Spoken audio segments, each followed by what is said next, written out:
सभी किसान भाइयों का, घरों में बैठे हुए मेरी माताओं और बहनों को अन्नदाता वेद गोपाल की तरफ से राम राम, जय श्री राम। सूर्य भगवान उदय हो चुके हैं और धरती के सभी जीव जंतु अब उठ खड़े हुए हैं। हम किसानों को भी अब जाग जाना चाहिए, होश कर लेना चाहिए और जागृत होना चाहिए। हम किसानों के खेत अन्न धन से भरे पड़े हैं। भगवान विष्णु जी की कृपा हम पर बरस रही है और कमी है तो सिर्फ हमारे जागने की, जागृति की कमी है, वो हमें पूरी कर लेनी चाहिए।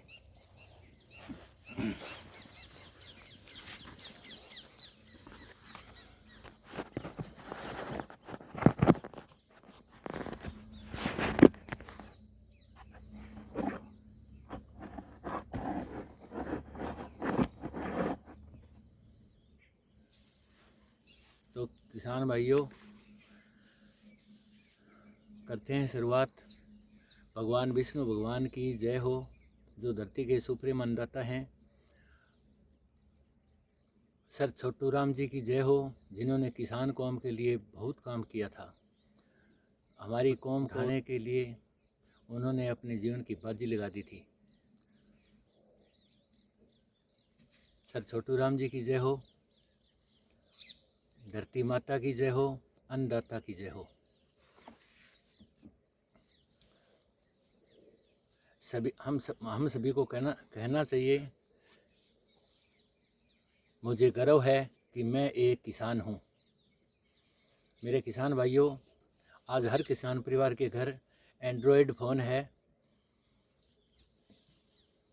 जिस पर आप व्हाट्सएप, फेसबुक, यूट्यूब और इंस्टाग्राम पर बहुत सारा समय दे रहे हो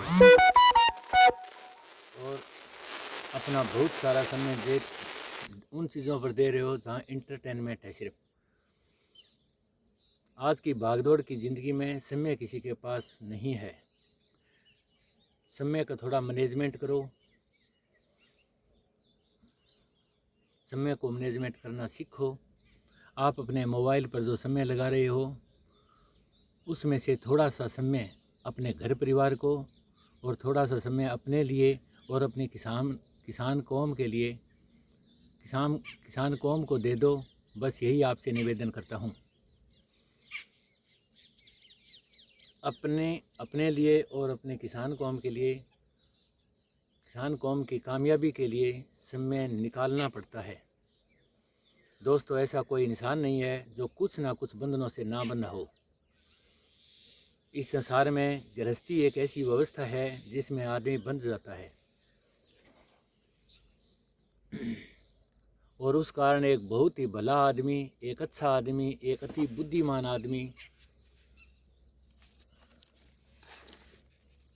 जो अपने परिवार, अपने समाज और अपने राष्ट्र का बहुत भला कर सकता था, अपने परिवार, अपने समाज और अपने राष्ट्र को बहुत ऊंचाइयों पर ले जा सकता था, वह इस गृहस्थ व्यवस्था में ऐसे फंस जाता है जैसे किसी जाल में कोई शेर फंस जाता है। हर आदमी शेर तो होता है, लेकिन गृहस्थी जाल में फंसने से वो आदमी बकरी से भी कमज़ोर हो जाता है। गृहस्थी इंसान को स्वार्थी, आप मतलबी बना देती है और वो जो बच्चा दुनिया बदलने का हुनर रखता था और दुनिया बदलने के सपने लेता था, वह इस व्यवस्था के कारण आखिर में सोचने लगता है कि काश मैं बदल जाता तो अच्छा होता। अमूमन हर घर में यही व्यवस्था बनी रहती है और हीरे जैसा, पारस जैसा एक अच्छा इंसान अपने सपनों को मारने पर मजबूर हो जाता है। दोस्तों, गृह क्लेश, अशांति, पति पत्नी के विचारों में मतभेद और उनमें आपसी छोटे मोटे झगड़े हर घर में होते रहते हैं। यदि पति खेतीबाड़ी करके, नौकरी करके, दुकानदारी करके या अपना कोई कारोबार करके या कोई अन्य व्यापार धंधा करके घर चलाता है, वह थका हारा घर आता है तो घर में आते ही पत्नी ठीक से ना बोले और अच्छा व्यवहार ना करे तो वो भला और अच्छा आदमी टूट सा जाता है। कई तो गृह लक्ष्मियाँ, औरतें कम और गुंडे का रोल ज़्यादा निभाती हैं, उन घरों में कोई वफा नहीं होता। तो सभी बहन बेटियों से निवेदन है कि वो अपने घर में जो कमाऊ लोग हैं, पहले तो हाड़ी का अलग ही सारे का सारा सिस्टम होता था, हाड़ी की रोटी भी अलग होती थी, लेकिन अब सारी व्यवस्था हमने खुद ने ही तहस नहस कर दी है। सभी बहन बेटियों से निवेदन है कि घर में कमाने वाले की इज्जत करो और घर की व्यवस्था में आप सही ढंग से व्यवस्था बनाओ ताकि आपके घर में धन लक्ष्मी बरसे।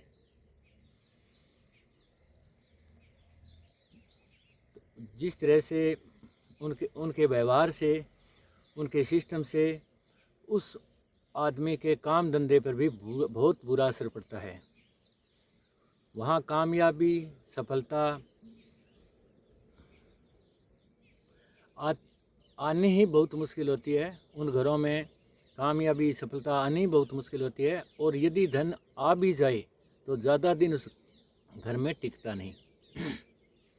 दोस्तों, यदि पति पत्नी की आपसी सहमति और सहयोग हो और आपस में एक दूसरे के विचार मिलते हों तो उस घर की आमदनी हज़ारों गुना बढ़ जाती है और उस घर में सुख शांति और खुशियाँ सदा निवास करती है। वहाँ सदा सदा लक्ष्मी विराजमान रहती है और वो एक घर ही नहीं रहता, वो घर एक स्वर्ग समान बन जाता है। वहाँ सारी खुशियाँ उस घर में मौजूद रहती है। लेकिन दोस्तों, सदा याद रखना, हम किसी के स्वभाव को नहीं बदल सकते और हम किसी दूसरे के विचार भी बदल नहीं सकते, क्योंकि विचार खुद सोचने होते हैं और ये बदलाव इंसान खुद ही कर सकता है।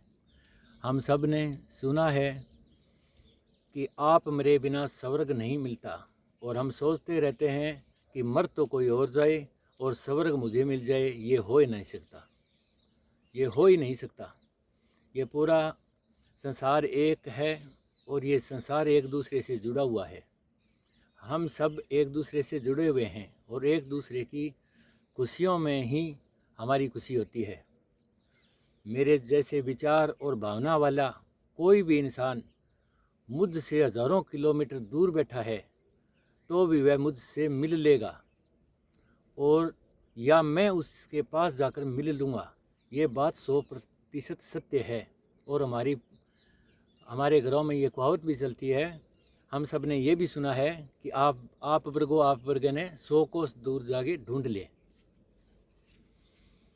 हम धरती के सभी इंसान एक दूसरे से अच्छाई, भलाई, बढ़ाई, मान सम्मान, इज्जत और सहयोग चाहते हैं, और हर इंसान चाहता है, हर बहन बेटी चाहती है, हर भाई चाहता है। हर इंसान के हज़ारों सपने होते हैं और अपने निजी स्वार्थ और निजी घमंड, अपने ईगो के कारण वे सारे सपने धीरे धीरे टूटते जाते हैं। इसी कारण हम सबको दुखी होना पड़ता है।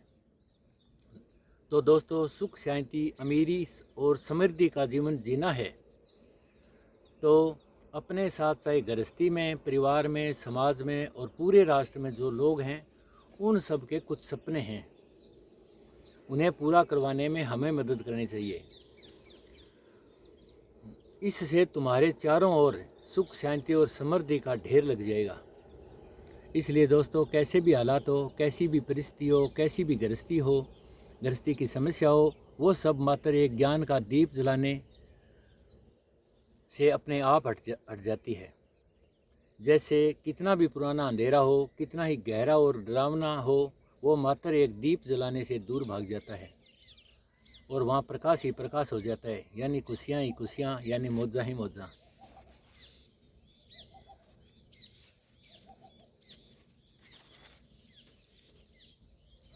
तो वो ज्ञान का प्रकाश, वो ज्ञान का दीपक हम सब किसानों के घरों में हमें जगाना है। इसी का नाम जागृति है। एक जलता हुआ दिया बुझे हुए हज़ार, लाख और करोड़ों दियों को जला सकता है।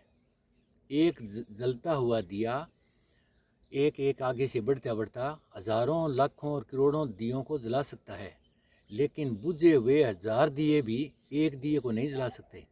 इस बात को संज्ञान में लेना है, इस बात को ध्यान में रखना है। हमारे किसान परिवारों में अति बुद्धिमान, अति ब्रिलियंट और अच्छे अच्छे इंसान बैठे हैं जिनके अंदर ज्ञान के दीपक जल रहे हैं, लेकिन वो अपने घर में सिमटे बैठे हैं। हमने ये स्टेज इसलिए बनाया है कि सभी किसान भाइयों में से जो नूर हैं, जहाँ दीपक जल रहे हैं, वो हमारे स्टेज पर हम जैसे अन्य किसानों के टच करके एक दूसरे का ज्ञान जागृति करते जाएं और ये जागृति धीरे धीरे आगे से आगे बढ़ाते जाएं, ताकि हमारी किसान कौम एक व्यवस्था परिवर्तन में हिस्सा लेकर के एक व्यवस्था परिवर्तन कर दे। हमारे किसानों के घर में, हमारे इस किसान परिवारों में, हिंदुस्तान के किसानों के पास टोटल का टोटल धन उन्हीं के पास है, और सबसे ज़्यादा दुखी, गरीब, रुग्ण और बेबस और लाचार हमारे किसान हैं।